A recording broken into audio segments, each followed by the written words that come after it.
The iPhone 5S is faster, it's got a better camera and a pretty awesome fingerprint reader, but it kinda looks the same as the iPhone 5. So let's go to see if those upgrades are enough to keep Apple in the smartphone game. Today's video is made possible by Squarespace. What is going on, tech peoples? Jonathan here with TLD. Hope you guys are doing well. I am back with my full review of Apple's latest flagship for 2013, the iPhone 5S. Now, I've gotten a chance to use it for around 2 weeks now, so I feel comfortable bringing you my thoughts and insight on it. And believe it or not, that's actually after using pretty much nothing but Android for the better part of around a year. And that ranged from the Galaxy Note 2 to the Nexus 4 to the HTC One to the Galaxy S4, even threw a little Windows action in there with the Lumia 1020, and then more recently the Moto X, and I actually just got the monstrous Galaxy Note 3 in-house. So thumbs up if you guys are excited to see comparisons on pretty much every one of those smartphones against the iPhone 5S. Now, needless to say, after using all those phones, it was a little bit difficult going back to a 4-inch display on the iPhone because for me personally, my ideal screen size on a smartphone is between 4.7 and 5 inches. But at the same time, you gotta realize not everybody wants or even needs a huge display on their smartphone. The beauty of being a consumer is that we have choice. So you choose what suits you best. Not what somebody else says is best, but what is most comfortable to you and what suits you the best. So if you happen to like the 4-inch display and the form factor of the iPhone, then awesome. I am here to bring you a balanced perspective and review on it, but alternatively, if you absolutely cannot use a screen that small, then that's cool, brother or sister. There are plenty of other fantastic options out there. Now, regardless of size or pixel density, the display on the iPhone 5S is still one of the best looking smartphone displays on the market. So like I said, it sizes in at 4 inches diagonally with a resolution of 1136 by 640, exactly the same as the iPhone 5. So it's not as pixel dense as something like the Galaxy S4 or HTC One, but in terms of brightness, viewing angles, and overall color accuracy, it still looks absolutely killer. Now, aside from the fingerprint reader Touch ID home button on the front and the dual LED flash on the back, which I will cover shortly, the iPhone 5S looks exactly the same as the iPhone 5. And that ranges from the dimensions to the button placement to the actual lightness and weight of the phone. But we do actually see 2 new colors on the iPhone 5S. The first of which being Space Gray, which actually replaces slate. It's more of a graphite color. And as goofy of a name as it is actually my favorite color right now with the iPhone 5S lineup. Next is the highly sought after gold model, which is extremely hard to find at the moment. And last but not least, the classic silver and white that we saw on the iPhone 5. Now, there were rumors at the possibility of 128GB iPhone 5S, but those were put to rest as the current lineup stands at 16, 32, and 64GB. And that's gonna run you, give or take at the time of this video, $199, $299, or $399 respectively with a new 2-year US contract. But if you are interested in unlocked pricing and availability, I will have those links down below. Now for me, there are 3 major points in what separate the iPhone 5S not only against the iPhone 5 and 5C, but also the iPhone 4S and obviously those before that. And those are the fingerprint reader, or the Touch ID sensor as Apple has dubbed it, the A7 processor, and last but not least, the camera. Now, before I continue and someone freaks out and tries to chuck their big gulp through their screen at my face, I do want to state that Apple did not invent the fingerprint reader technology. We actually saw a fingerprint reader on the Motorola Atrix a couple years back. It wasn't adopted so well, but it was there first. Apple actually paid a hefty amount of Benjamins to the company Authentech, who have perfected the fingerprint technology, so then Apple could then implement it into the iPhone 5S, which they have, and they've done it well. So what it is a super high resolution touch capacitive sensor that can store up to 5 different fingerprints. So whether that's multiple fingers, both your thumbs, your girlfriend, your wife, your kids, you can store up to 5 different fingerprints. Setup was relatively easy. It only takes about a minute or 2. And once you're up and going, it offers 360-degree readability. So it doesn't matter which way your finger's facing, it's gonna unlock it. I will say though, one gripe that I had is even with the Touch ID unlock in place,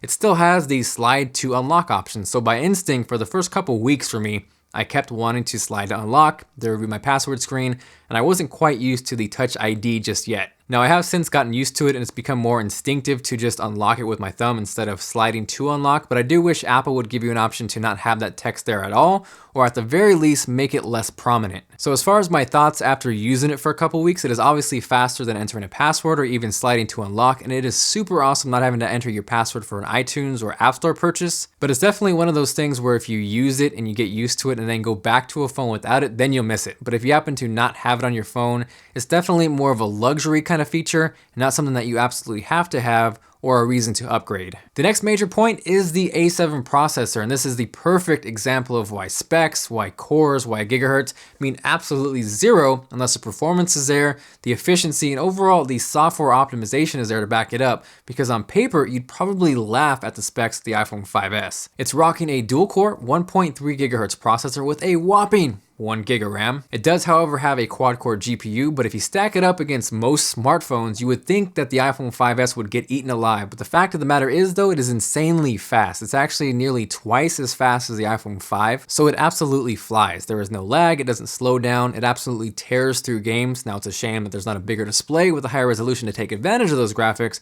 but regardless, it is still a beast of a processor. And on top of that, the A7 processor now features an M7 co-processor, which acts as its PIC, and virtual high five to anybody who gets that reference. Now, the M7 co-processor acts as a sidekick to the A7 processor and focuses solely on motion data. I did get a chance to test it out on Pedometer++, which takes advantage of the M7 co-processor. And what happens is, even if the app is closed and your phone is asleep, when you're walking, it's going to track that motion data and store it onto the M7 processor, not using the power from the A7 chip, effectively saving battery life. And then from there, once you reopen the app, it's going to take all that information stored on the M7 processor, update the app, and as you can see, it works really well. Now, if you were trying to count along, I did take 48 steps and it actually accounted for all 48 steps. Now, you might have noticed I have mentioned zero about the iPhone 5S being 64-bit, and that is because in terms of what it adds as far as performance, that is zip. 64-bit architecture takes advantages of systems with over 4 gigabytes of RAM. Obviously, the iPhone 5S only has one, so it's not going to take advantage of that. So while it does have zero effect on the iPhone 5S, the fact that Apple opened the store, it's awesome for everybody, including Android users. Samsung has already stated that their next flagship phone will be based on 64-bit architecture. The Galaxy Note 3, for example, already has 3 gigabytes of RAM. So you bet your ass when that Galaxy Note 4 might have 4, 5, 6 gigs of RAM.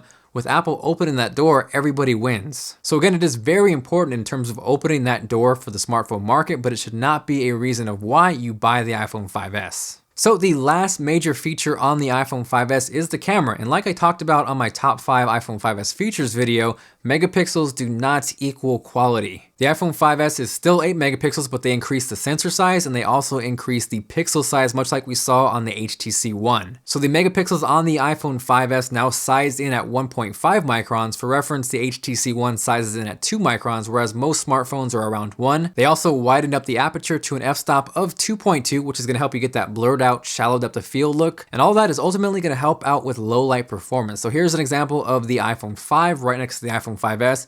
And you can see the iPhone 5S does a much better job with low light pictures. Also new is True Tone Flash, which is 2 separate LED flashes. One is white, one is amber, and it'll actually gauge the lighting environment you're in to not only adjust the flash intensity, but also the color temperature to give you the most accurate and neutral skin tone. Now, I personally don't use flash all that often on a smartphone, but if you happen to use it a lot, this does make a huge difference. This is actually my buddy Frankie over at his baby shower this past weekend. Him and his wife Alicia are expecting their brand new baby girl Aurora later this month. So of course, congratulations from TLD. There is also now burst mode. So the iPhone 5S will shoot 10 frames per second for basically as long as you hold it. And what it'll do after the fact is actually put all those pictures in a collection, in a group. That way your photo gallery isn't bombarded by 8 million photos. It'll kind of automatically select what it thinks your favorites will be. And of course you can go within that and manually choose your favorite pictures from those shots. You of course also do get a 1.2 megapixel 720p FaceTime HD camera on the front. Nothing is really new there. And then jumping back to the rear camera for video, probably my favorite feature of the iPhone 5S in terms of the camera is slow motion video. So what it does is shoot 120 frames per second at 720p. And if you were to think about it in terms of a 30 frames per second project, you could actually slow that down to a quarter speed and not lose any frames. With that said, like I talked about in my iPhone 5S unboxing, this was some of the most fun I've had testing out a feature on a new phone.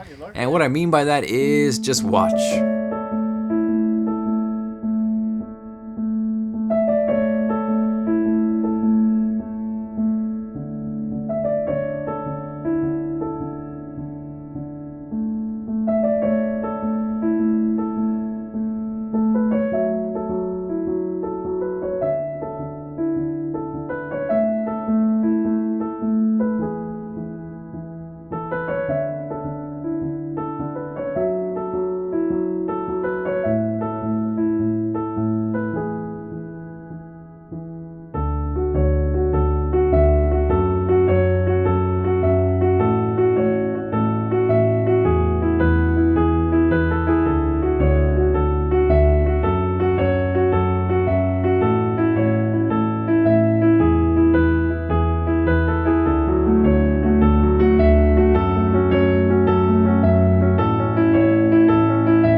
yeah, thumbs up if you guys enjoyed that. And lastly, the iPhone 5S also does shoot 1080p video, and here is a quick sample so you guys can see how that looks. So this is a 1080p rear-facing camera test. We got Melody hanging out, and up comes Big Mac.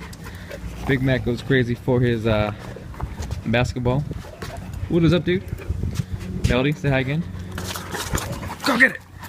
And Melody's getting a little jealous, so it's been a quick little test of how it looks. Let's go ahead and jump back into the review. Now, in terms of battery life, that was one of the areas with the iPhone 5S that I found myself disappointed with. And not to say that it was bad or terrible by any means, it just really wasn't any better than the iPhone 5. So as much as the processor has advanced, the battery really hasn't jumped at all. Now, of course, the iPhone 5S does ship with iOS 7, which is a complete overhaul of anything we've seen before. And there are a lot of good things that I like about iOS 7, and there are some things that drive me crazy. I really do like the access to quick settings, so you can quickly access and toggle your Wi-Fi, Bluetooth, brightness, you can control your music player. AirDrop actually works really well with other iOS 7 devices in terms of sharing videos or pictures. You also have access to your flashlight, your timer, your calculator, and lastly, the camera. Notifications are much improved. Multitasking is also better, where now you can actually swipe to close apps, but it still drives me crazy that you cannot close all apps at once. You have to individually close them, or you can actually kind of trick it and use multiple fingers to close multiple apps at once, but you still cannot kill everything at once. The overall speed of iOS 7 is awesome, and that combined with the processing power of the iPhone 5S is a killer combination. On the other hand, some of the icons on iOS 7 are absolutely atrocious and they make my heart sad. The Safari icon looks like it got smacked with a fugly stick, and I am not even going to talk about the settings icon. Now, all that aside, the iPhone 5S at the end of the day is still one of the top smartphones on the market. If you don't like iOS 7, then obviously it's not going to be for you. If you don't like a smaller screen, then it's not going to be for you. You're going to want to look elsewhere to Android and obviously a bigger display. Now, if you're coming from an iPhone 5, I wouldn't say that it is a must-have upgrade. Like, I've talked to some of my family who are asking me, is it worth it to go from the 5 to the 5S? And I couldn't comfortably tell them, yes, go sell your iPhone, get the 5S, because to me, there's not really enough there. Yes, it's faster, but unless all you do is game, you're really not going to notice that extra performance. It's not like you're going to make phone calls 10 times faster. Now, on the other hand, if you really use your camera a lot on your phone and you think the flash or the slow motion video might benefit you, then maybe there's a reason there. But overall, I think you really can wait till the next iPhone comes out and kind of save your money for now. Now, lastly, like I talked about, the fingerprint reader is definitely more of a luxury than a necessity, and it's not something, again, that you need to go sell your iPhone 5 just to have. Now, if you're coming from an iPhone 4S or anything earlier than that, and you don't have any interest in Android or Windows Phone, then yes, by all means, upgrade to the iPhone 5S. It will be a huge upgrade for you. So at the end of the day, while the iPhone 5S isn't my perfect phone, there is a lot to like about it. It's insanely fast, it's got an awesome camera, and the fingerprint reader does work really well. Now, before I hop out of here, I want to give a quick shout out to Squarespace for making this video possible. If you guys aren't aware, Squarespace is probably the easiest and simplest way to set up your own website. They have over 20 customizable themes and awesome 24/7 support based out of New York City. Now, when you're building your website, everything is optimized automatically. So whether you're on your laptop, your desktop, your smartphone, or tablet, everything is gonna look good. Pricing starts at just $8 a month, plus you get a free domain if you sign up for a year. So if you've been looking to start your own website and you enjoy the content that I put out, you can actually help support the channel by using the offer code TLD9 at checkout, and that'll get you a free trial, no credit card required, and if you like it and you want to keep using it, it'll actually get you 10% off your entire order. So aside from that, thank you guys very much for watching. Hopefully you enjoyed the video. If you did and you are feeling like being awesome, make sure to go TLD style on that like button. Of course, it is much appreciated, and in return, I will throw a virtual high five at your face. Now, if you guys have any questions on the iPhone 5S or tech in general, definitely drop me a line down below. I do try to reply to as many YouTube comments as possible, but the absolute best way to get a hold of me is on Twitter, Google+, and Facebook. Those links will all be down below. If you have not subscribed, go ahead and click right here to do so. That way you don't miss out on any future tech content. There is so much stuff coming out. Again, this is Jonathan with TLD, and I will see you guys later. Go. Ready?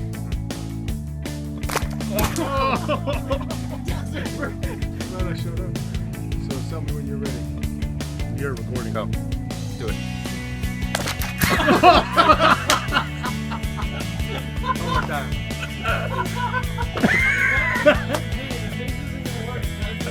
No, I got it till I harder. I didn't want to fucking level it, but I'm gonna have to put some behind it. Just do it. We still frame? I got it. I got it. Alright, here we go. There we go. They're healing. You are balloon.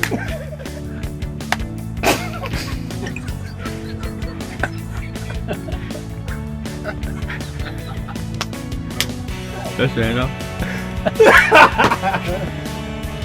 I think wearing a black shirt just accents this all the better. Oh!